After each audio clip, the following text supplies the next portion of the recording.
I don't think there's a more polarizing player on the Celtics than Marcus Smart. Really, it's not close.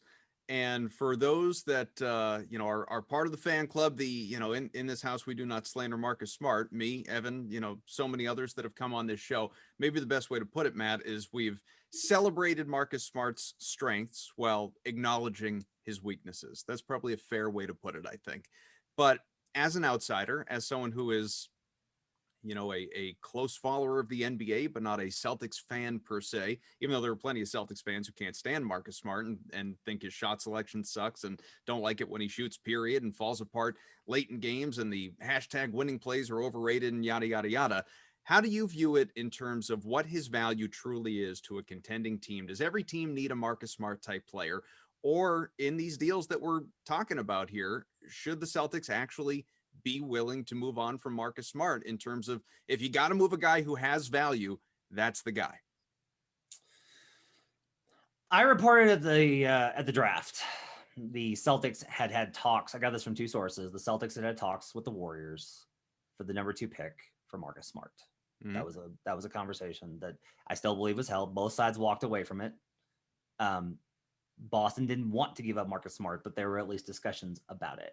And I was shocked at the time because my opinion is that Marcus Smart should be untouchable, that there has to be guys that simply define your culture, that represent the core identity of what your team wants to be. And Smart's toughness, willingness to sacrifice, willingness to be malleable in what his role is, willingness to play off of guys. His passing is really underrated. He's a tremendous passer. He's not just charges. He's a guy that you can switch on to centers and be able to manage that. Playoff defense. One of the reasons I don't trust the Utah Jazz in the playoffs is they can't switch effectively. You can switch with Marcus Smart and you can switch him 1 through 5. He's a great passer. Like, is the shooting an issue? Comes and goes. Like, he's had great years. Is the shot selection a problem? Yeah. Like, I've seen some of the games this year where I've been like, ooh, that was a bad stretch from Marcus. I just think that what he gives you overall is way too much of a positive. One thing, we talked about, Evan mentioned just the struggles on watching this team this year, but look, this is a nightmare season for so many teams. It's a nightmare season, especially for the teams that had deep runs late in the playoffs, which the Celtics did. If we look at it, the Nuggets got off to a terrible start.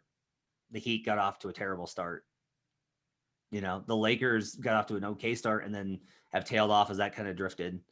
So we've seen this. And then on top of it, with Tatum, acknowledging that he's still recovering from the effects of COVID, that was a problem for him. Mm-hmm. With Kemba having been out and then trying to deal with this kind of a schedule with all the interruptions and then being without Marcus Smart for this long. Maybe Smart's not pressing as much as he has when he's come back this season. If things have been, there hadn't been this kind of urgency this season. So to me, I think patience is warranted.